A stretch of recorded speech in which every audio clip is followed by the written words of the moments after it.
All right, so you're thinking about starting a pottery class business. Sounds like fun. Yeah, we've got a Mm. ton of research here, articles, market data, even a sample business plan. We'll dive into all that and help you figure out if this is the right move for you. You know, it's funny. I remember taking my first pottery class years ago. Oh, yeah. I was so intimidated by that spinning wheel. I bet. But once I got my hands in the clay, it was just pure magic. I can see that. There's just something so grounding about working with this like raw, earthy material. Yeah, our research actually mentions that a lot. Really? That whole tactile experience, it's a big reason pottery is making a comeback. Makes sense. People are craving these like analog, hands-on activities. It's a nice break from all the screens. Exactly. It's a way to reconnect with your creativity. And like you said, feel grounded. Exactly. So, okay, there's definitely a growing interest in pottery, For sure. but is it enough to build a business around? That's the big question. What does the research say about the market potential?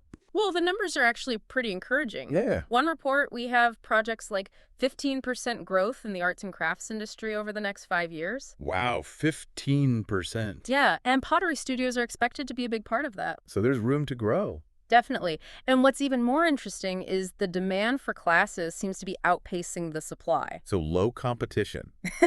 That's what it looks like. Music to an entrepreneur's ears. Right. But let's get down to brass tacks. Okay. What kind of business models are we talking about here?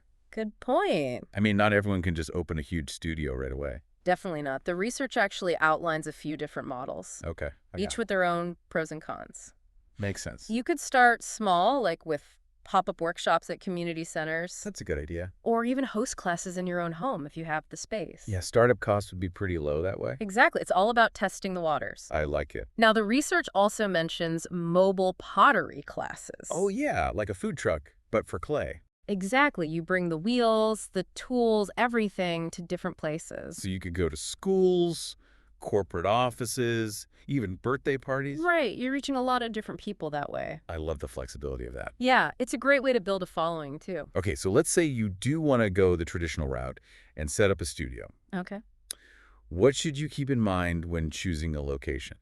Well, location is crucial. Of course. And it's not just about finding a big, empty space. Right. Accessibility is key. Makes sense. You want people to be able to find you. Exactly. Think about parking, public transportation, visibility from the street. All those little details. Right. Now, what about the space itself? Mm-hmm. Our research mentions ventilation is super important. Oh, absolutely. Yeah, I guess nobody wants to breathe in clay dust all day. No, definitely not good for your health or the equipment. That's true. I hadn't thought about that. Yeah, clay dust can really mess up pottery wheels and kilns. Good point. Yeah. So good ventilation is a must. Definitely, you'll also need enough space for work tables, drying racks, and a dedicated area for your kiln. Speaking of kilns, Yeah. let's talk equipment. Okay. What are the absolute must-haves for a pottery class business? Well, you're definitely going to need pottery wheels. Of course. How many, though, will depend on your class size. Right, and the types of classes you offer. Exactly. And then there's the kiln. Heart of the operation. Right. When it comes to kiln, size matters. I bet. Think about how much you'll be firing and what kind of firing you'll be doing. Okay. Electric kilns are popular for beginners. Yeah, I heard that.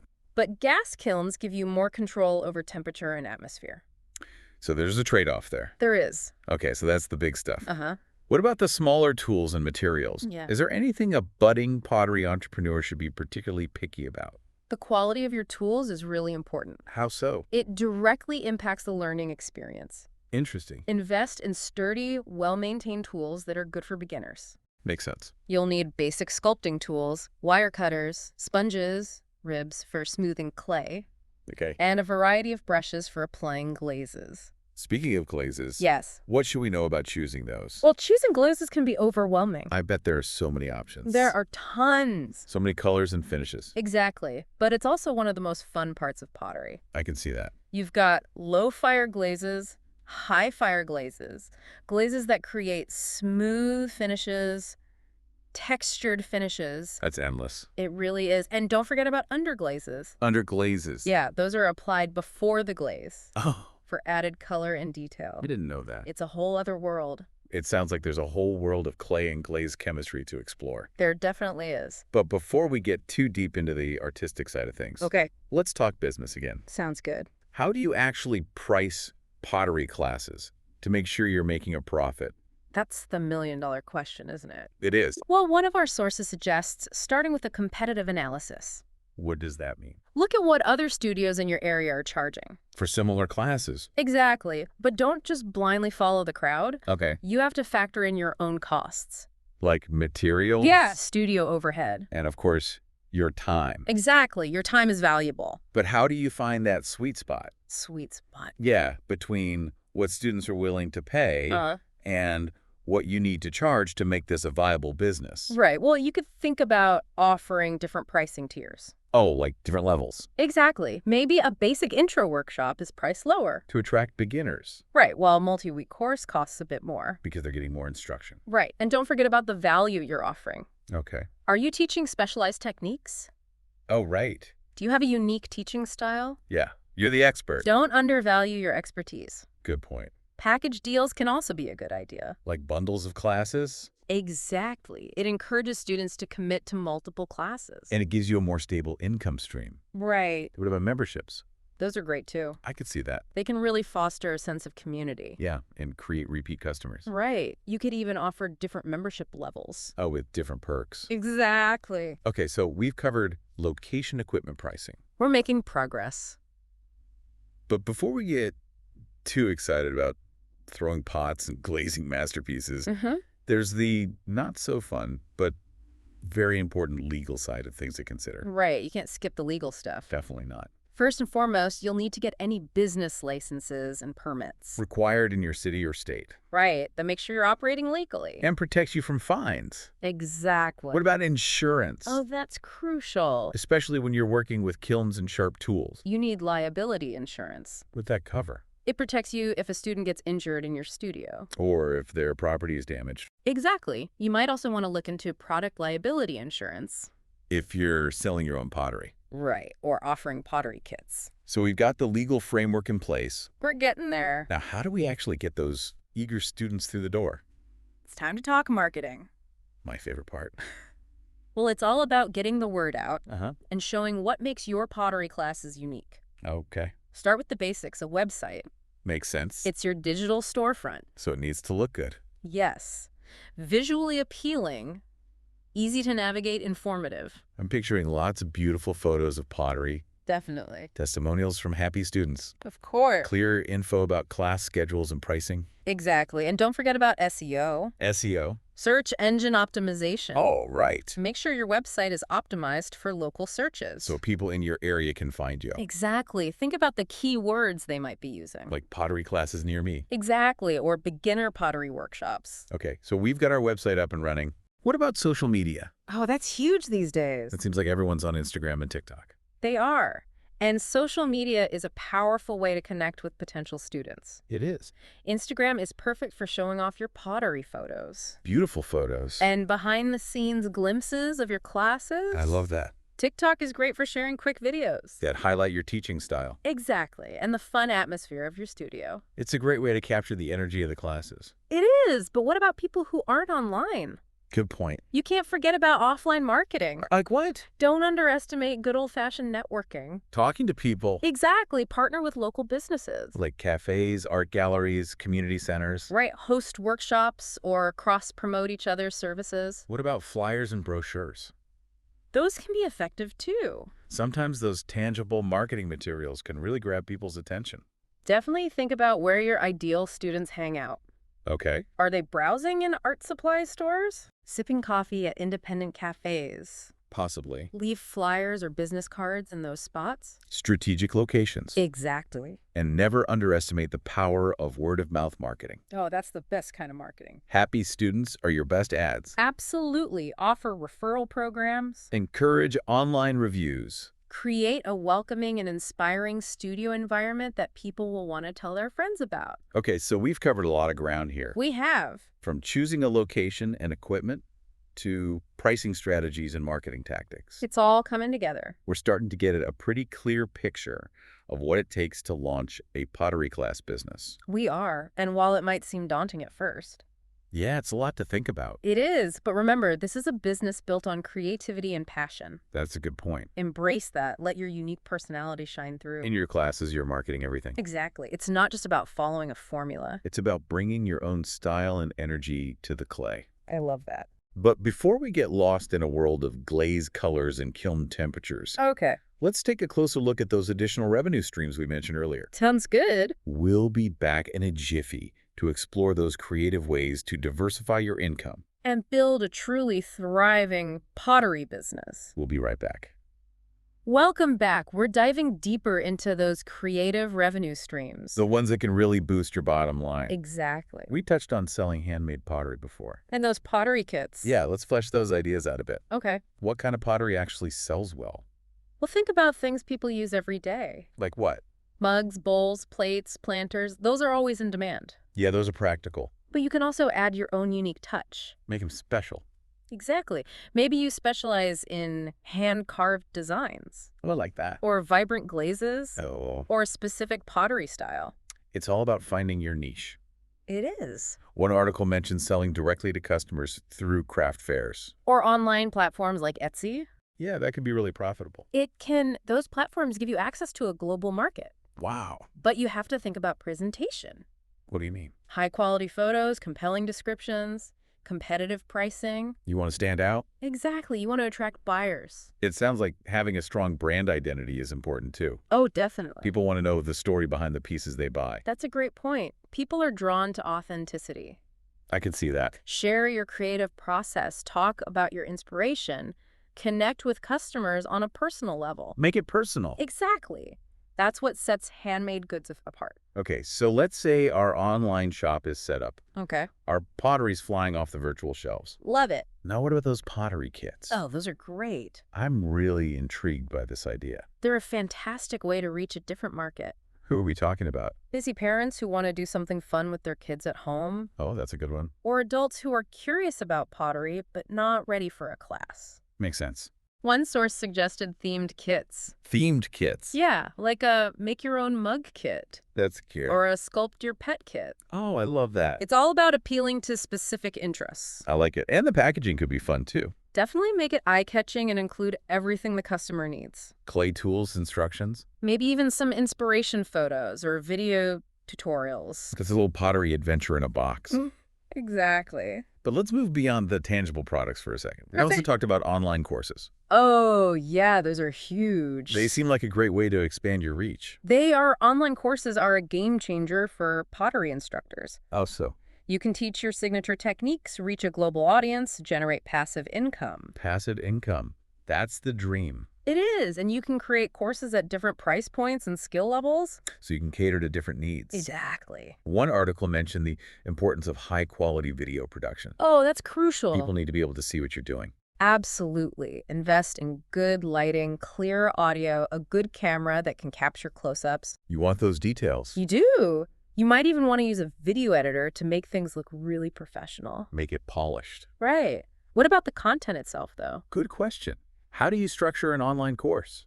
Well, you want to make it engaging. And effective. Right. Think about breaking down complex techniques into smaller steps. Bite-sized pieces. Exactly. Offer clear demonstrations, provide downloadable resources, Right. and create a community forum where students can ask questions and share their work. Build that online community. Exactly. Even though they're learning online, students still want to feel connected. It's that human element. It is encourage interaction through comments, Q&A sessions, even live online workshops. I like that. That sense of community can make a big difference. Keeps people engaged. Absolutely. Okay, so we've got pottery sales kits, online courses. We're on a roll. What other creative revenue streams are out there? Have you considered studio memberships? They're a great way to generate recurring income. I can see that. And build community. It's like a built-in customer base. Exactly. It appeals to those who are really serious about pottery. The diehards. Right. They get regular access to a studio space and equipment. Makes sense. But what about people who are just starting out? Well, that's where those introductory workshops or short courses come in. I see perfect for beginners. Dip their toes in the water. Exactly. And if they get hooked, they might sign up for more. It's like a pottery pipeline. I like that. Guiding people from those first experiences to becoming dedicated members. Exactly. And as your student base grows, you might even consider hosting special events. Oh, like what? Pottery-themed parties, team-building workshops, artist residencies. Those sound fun. They can be get creative with your offerings, think about partnering with other businesses. Cross-promotion. Exactly, attract a wider audience. We've talked a lot about making money, Uh-huh. but there's another side to that coin managing expenses. Well, that's important. Our sources emphasize careful budgeting and tracking. You can't just focus on the money coming in. Right. You need to know where it's going. Exactly, keep track of everything. Everything. Studio rent, utilities, materials, marketing costs, insurance premiums. Sounds like a spreadsheet would be helpful. A spreadsheet or a budgeting app. There are tons of tools out there. They can help you track your income and expenses, generate reports, even send invoices. It's all about staying organized. It is. And what about unexpected expenses? Oh, those always seem to pop up. They do. Having an emergency fund is crucial. For peace of mind. Exactly. Set aside some money each month. To cover those unexpected costs. Repairs equipment malfunctions a slow month for class registrations. It's all about being prepared. It is. And speaking of being prepared, our sources also talk about having a solid business plan. Roadmap. Exactly. And a business plan isn't just for investors or loans. It's for you. It is. It outlines your goals, your strategies, your financial projections. Helps you stay focused. Exactly. One source even suggested thinking of it as a living document. A living document. Something you revisit and revise regularly as your business grows and changes. So it evolves with you. Exactly. Your business plan should be a dynamic tool. Helps you navigate the ups and downs of entrepreneurship. It does. Okay, we've covered a lot of ground here. From revenue streams to financial planning. Well, it's a lot to take in. It is, but beyond all the practical stuff, Mm-hmm. there's something special about the pottery business.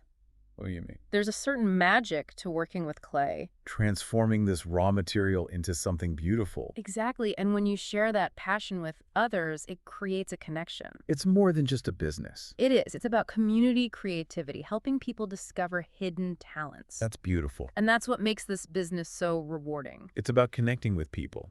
Sharing your love of pottery. Making a positive impact. Exactly. We'll be back in a moment to wrap up our deep dive. And leave you with some final thoughts and inspiration. Okay, we're back and ready to wrap up our deep dive into this pottery class business idea. We've covered a lot of ground.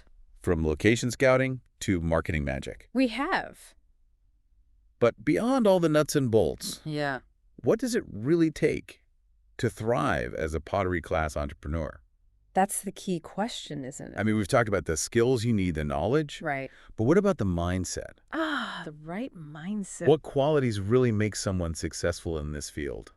Well, one thing that comes up a lot in the research is adaptability. Adaptability. The pottery world is always changing. New trends, new techniques. Exactly. You got to be willing to learn and experiment. Keep things fresh. Right. And it's not just about the artistic side either. The business side, too. The market can change. Your target audience might shift. So you need to be able to adjust. Exactly. Your offerings, your pricing, your marketing. Stay ahead of the curve. Exactly. Sounds like you need a good dose of resilience, too. Oh, for sure. Starting any business has its challenges. It does. There are always bumps in the road. Things don't always go according to plan. Kilns break, shipments get delayed. You got to be able to roll with the punches.